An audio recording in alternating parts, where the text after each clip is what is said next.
Reading with your kids.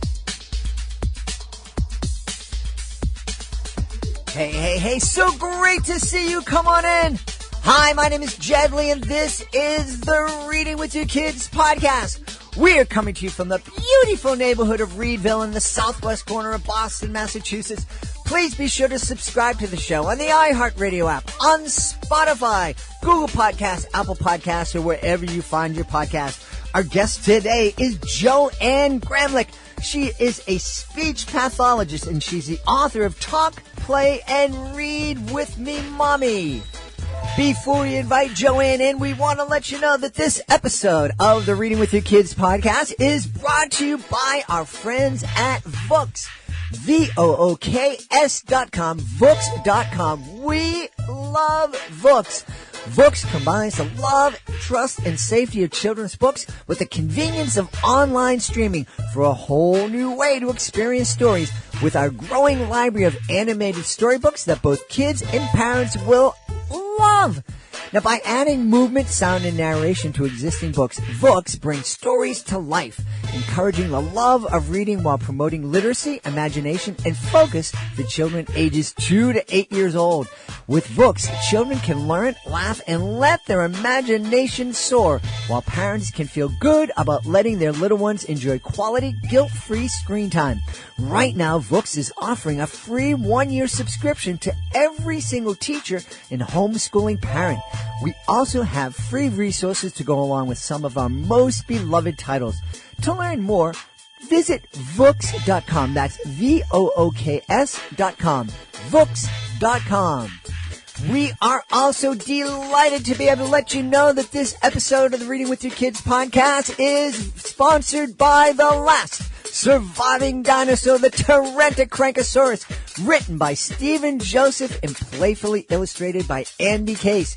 This book tells the story of how the dinosaurs became extinct. And it's not that life-ending meteor shower thing the paleontologists often cite. The Tyrannosaurus is so cranky, she makes all the other bigger and meaner dinosaurs disappear. That is, until she comes across the only dinosaur who is immune to her incessant complaining, the Tyrannosaurus. These two dinosaurs evolve into humans, and that's where cranky people come from. Throughout the illustrated book, family members and dinosaurs humorously battle to have the best sauruses. And that's a Yiddish word for big, really big, really big problems. And now these problems include warts, alligator attacks, brain tumors. Poor cousin Dottie grew an entire forest on her feet. Oi! And the best part of this very funny book is that it's not just for cranky kids. As the storyteller says in the end, even mommies and daddies can be crankosauruses and kvetchosauruses sometimes. The last surviving dinosaur reminds readers to be mindful of when and how often they complain, a lesson from which all readers, young and old, can benefit. The last surviving dinosaur, the Tyrannosaurus, is available online at Amazon, Barnes & Noble, and many other sites where books are sold. Joining us on the line right now from the beautiful city of Buffalo in New York. Our guest is a speech pathologist. She is also the author of a wonderful new book called Talk, Play, and Read with Me, Mommy. Please welcome to the show, Jo Ann Gramlich. Jo Ann, how are you? Good. How are you? Thank you so much for having me. I'm pretty wonderful. You're very welcome. We're happy to have you on here and excited to learn all about Talk, Play, and Read with Me, Mommy. Can you tell us a little bit about the book? Sure. It's basically a book that I wrote to help enhance children's language skills from that birth to 5 population. Mm-hmm. It includes a lot of fun, interactive activities from birth to 5. It's set up in 3 chapters: infant, toddler, and preschool activities that include developmentally appropriate games. It's set up like a recipe book in the sense that it just pretty much tells you what you need, what you have to do, how to elicit language and communication with your child. It includes dialogue within the activities that you're going to be looking for when you're playing the games with your little ones. It includes strategies and techniques on how to elicit the language, and then it also has a developmental milestone chart that allows parents to have an understanding of, the important milestones that the children will reach between that birth and 5-year period. And it's definitely a guide. Each kid develops language individually at a different rate, and they have their individual differences. But it's very helpful because so many parents are always asking me, well, what should my child be doing at 2 years? What should they be doing at 3 years? And it's easier for them to understand. So it's a very user-friendly book. And everybody, that I've encountered for the last couple of years that it's been published, everybody enjoys the format because, like you said, just like a recipe, it just tells you what you need, what you have to do, how to do it. It's nothing difficult at all to understand.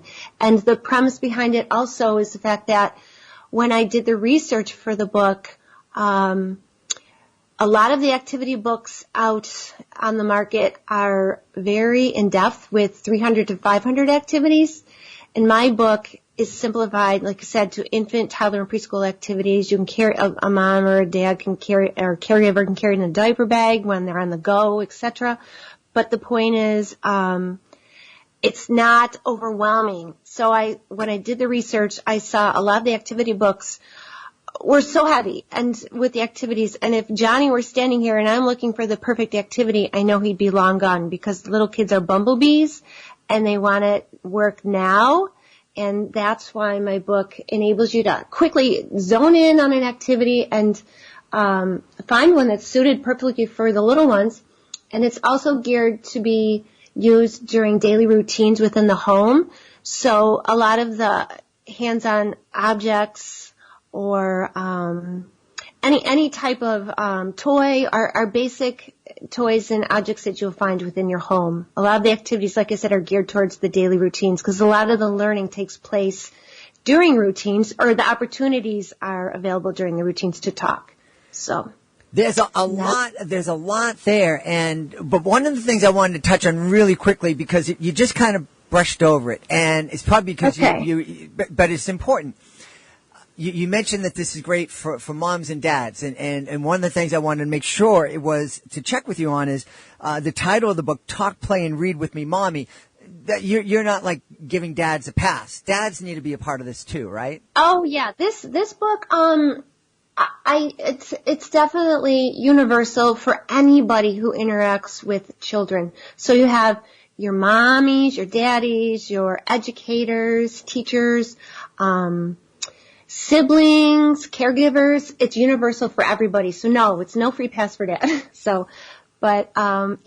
It's universal.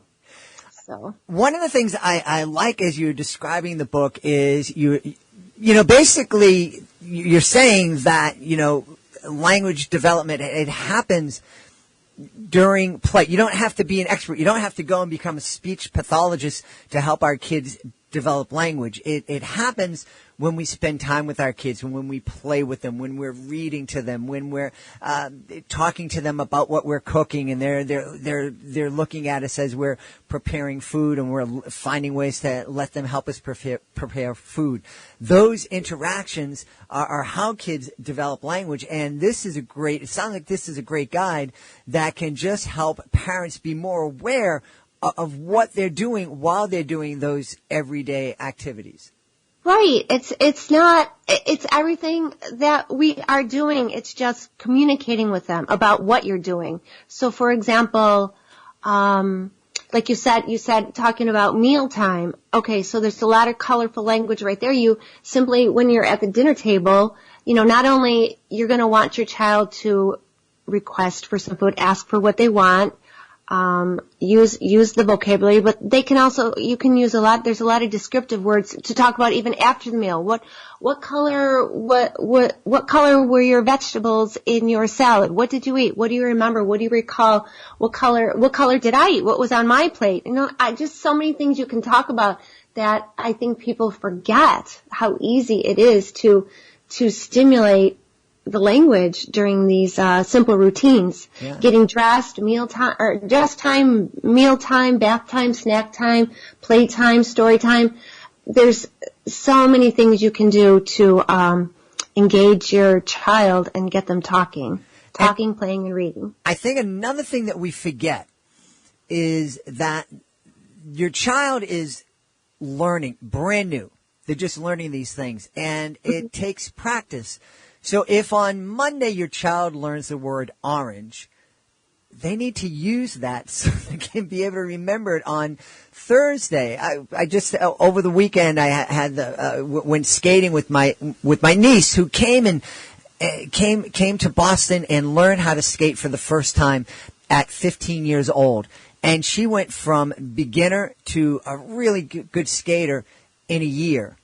Wow. But now, yes, I know, it's amazing. But we went out, and it was the first time, because of her busy high school schedule, this past weekend was the first time she's been able to skate in a few months. And it was amazing how much she had forgotten. So, so if a teenager can forget that quickly, imagine a child who is just using words for the first time, how quickly they can forget things. So it is important to, kind of repeat those words over and over. Exactly. I was just going to say the same thing. It's all about repetition and rote. Just like for me, when I'm reading a book, I'm highlighting for information myself because I can't remember everything. So it's a strategy. So there's different strategies. You have your visual cues, your verbal cues, your prompting, sentence starters, like you said, repetition, imitating, chunking information, talking at a slow rate, all these different strategies to help these kids remember, because we're only capable of remembering so much. Mm-hmm. But like you said, with a child that's just developing language, it is all about that repetition and imitating and modeling. Yeah. This is very important. Yep. Really, yeah, really, really important. Now, I'm curious. I had a speech impediment. I still have a speech impediment, although I do it a little bit better. But when I don't hear it. Oh, well, good. It just, if I get tired and I have to use words with F in it, you'll hear it pretty clearly. But I had, thankfully, with the help of a speech therapist, I, was able to learn some strategies that have really helped me and be able to communicate, although sometimes not as eloquently as I'd like. What's the difference between a speech therapist and a speech pathologist? Well, I am a licensed speech pathologist, but I'm in the school setting. Mm-hmm. So a lot of the labels are speech teacher or speech therapist. Okay. But a speech pathologist is able to evaluate and diagnose and treat their clients. Mm-hmm. So I do a little bit of both, but like I said, in the setting that I'm at, we're always referred to as the speech therapist or the speech teacher because it's an educational setting. So, but like I said, the biggest part between the speech pathologist and the speech therapist and the speech teacher is that evaluating aspect of the job. So, and when I first started in Buffalo, in the Buffalo School District, we did do a lot of evaluations, but regulations have changed where I don't do a lot of the evaluations anymore. But with my after-school job, I also work for ECMC in Erie County, and I work with children that are enrolled in early intervention and preschool programs. Mm-hmm.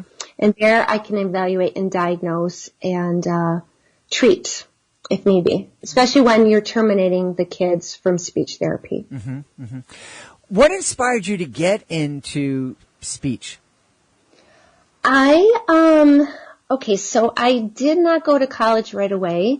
I worked in business offices downtown a long time ago, and I really didn't know what I wanted to do when I graduated from high school. So what was happening at the time was my brothers and sisters were having kids, and based on my experiences of interacting with them, I realized that I was able to really I could easily develop a fun and loving relationship with them. I was in tune to them.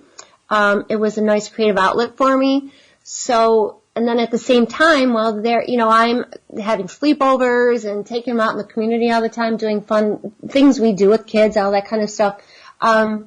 I was becoming frustrated within the business office. I was a secretary, in different offices, and the theme was, well, where are you working now? Because I would end up leaving one, going to another one, and I finally realized, well, this is definitely not for me, and I decided to pursue a teaching career.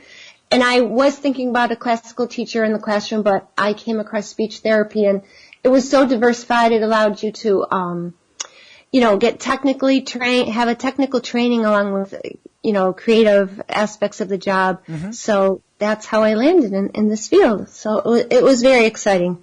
Very, very cool. And I imagine you've worked with kids all over the state of New York. What does it mean to you knowing that you've helped kids, thousands of kids over your career? Well, it's definitely rewarding in the sense that I get to impact their lives directly. I'm able to develop special relationships with the children and the parents, and it's definitely a great feeling knowing that I get to impact their lives in a positive way. I mean, when you're working with these children and they come in with basically by 2 years, they generally have 50 to 200 words in expressive vocabulary. And generally when I see the little ones, they come in with, 1 and 2 words. So it's very rewarding to see once I've worked with these kids. I mean, I can work with them, say, starting at age 2 till age 5. So I'm with the family for almost 3 years. So I see that progress from basically the beginning stages to the point where they're finally communicating in sentences and having conversation with me. So it's very exciting, rewarding. Also knowing that I'm helping the children, helping them to get their own voice to be able to communicate. It's very rewarding. It's definitely a positive experience. So, one of the things you touched on early on was the idea that, there are developmental language milestones for infants, toddlers, and kids, but there's no hard and fast rule that kids learn at different paces. And I like that you're mentioning that because I know there are a lot of parents out there who can kind of freak out and say, oh, my kid's 18 months and they're supposed to be doing this, or they're 7 months and they're supposed to be doing this and they're not doing this, and oh my goodness. And in my family, when my kids were born, my son he came out of the womb talking, and he was just nothing. Why use 5 words when I can use 50? And my daughter came along a couple years later and didn't talk. She didn't have to talk because her brother spoke for her. Yes, that happens. Yes. So, we're a little bit concerned. It's like, wow, she's not talking as much as my son. We realized later on that no one talked as much as my son did. But it was, when we brought it to our pediatrician, he was able to kind of put our minds at ease that no, that kids develop differently. Right. And the fact that your son is talking for your daughter probably is slowing her down. But what are some of the key developmental milestones that we should be looking for, that we, remember that kids hit them differently, but what are some of the most important ones we should think about? Well, basically when that birth to 5 months, you're looking to stimulate your baby's senses, through their eye gaze. In my book, I have a game called Rattle Time. You're simply taking calming objects like soft bells, rattles, or a cup and a spoon, and placing it in front of their eyes, maybe 6 to 8 inches above their face, and looking for them to track the object. And then also they're also able to hear the sound. So you're looking to take the item a little bit further away and see if they turn their head to the sound source. Mm-hmm. They're imitating your smiles and your expressions, and you're also looking to see if they're able to, vocalize their pleasure and displeasure sounds. So, crying, they're hungry, those type of things. Then you're getting to about 6 months to 12 months. You're looking for babbling. You want to make sure your child is beginning to string sounds together, like our consonants and vowels, or consonant vowels and consonants.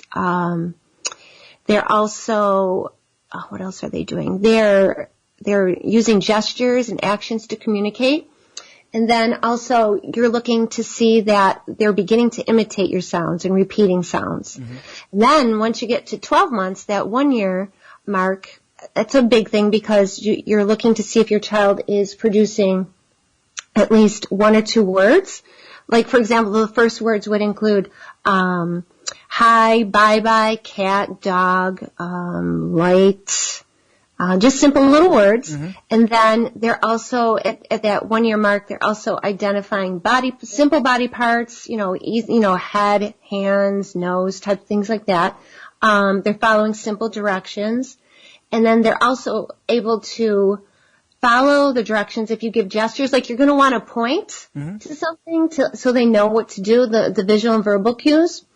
And then they're also looking at objects and pictures of family members, and then they're trying to imitate simple words. That's a big point around the 12-month mark, the 1 year, where now they're going to start imitating lots and lots of words that they hear. And they're not necessarily going to use true words right away. There's going to be a lot of word approximations first, along with true words. Mm-hmm. So, and then when you get to 18 to 20 months, they're expanding with their vocabulary. They have 10 to 20 words. They're able to imitate you finding your body parts, which allows them to find their body parts and name them a little bit. They're imitating animal sounds. They're understanding verbs such as eat and sleep, play. And then now if you remember, I said 10 to 20 words at the 18 months. Once you get to 24 months, at 2 year mark, that's an important mark because that's basically, they jumped from that 10 to 20 words to 50 to 300 words at that 2 year mark. So it's a red flag, and that's basically when if you're noticing that your child is not talking, at that point, that's when, and it can be a little bit earlier. You can sense it a little bit earlier. It's up to each parent, but 2 years is a red flag because you want to take them to the pediatrician and possibly get referred for a speech and language evaluation. Mm-hmm. So then they would determine if your child your daughter or son would need speech therapy, and that's when my role will come in. I would take on a case to help the kids increase their vocabulary. But if they're continuing on, they're going to have that 50 to 200 word vocabulary. They're also going to be speaking in 2 to 3 word phrases and answering simple questions, reading stories, attending well.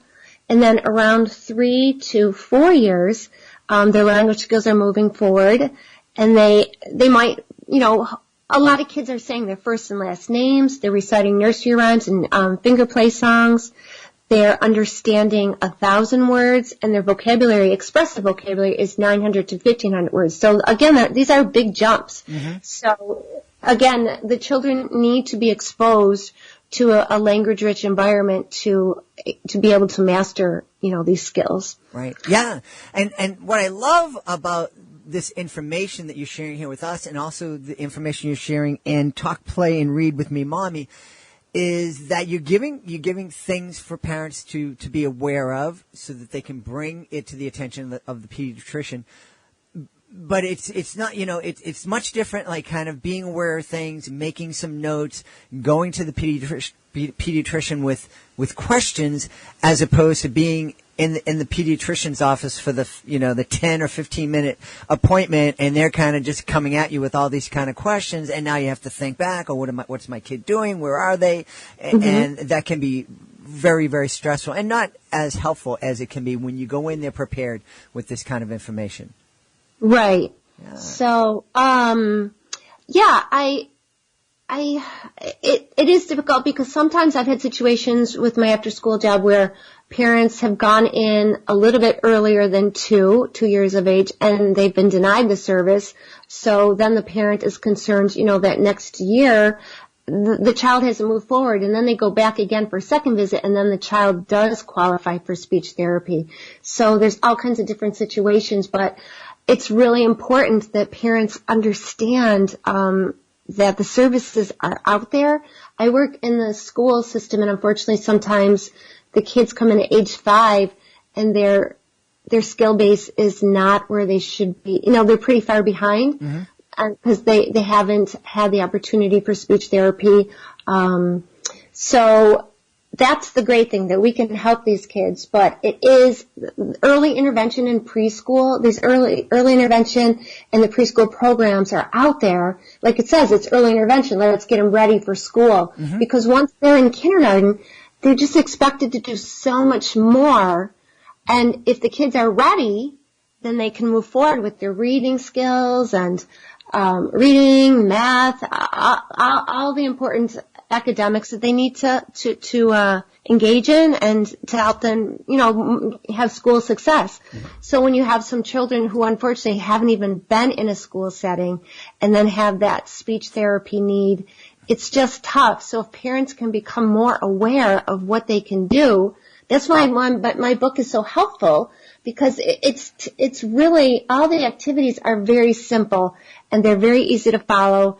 And I know when I go out in the community, people, when they're looking at the book, they're pretty much saying, wow, I forgot about this and I forgot about this, how easy this is to do. That's what it's all about. It's taking neuroscience studies about brain development and turning it into an easy message that parents and caregivers can understand. And that's simply put, talk, play, and read with your child every day. Yeah. Simple as that. It's the reverse of that complex brain study to such an easy message, right? Talking, mm-hmm. playing, and reading. Mm-hmm. So, and we all can do that. Absolutely. Not only mommies, but daddies, grandparents, siblings, uncles, everyone.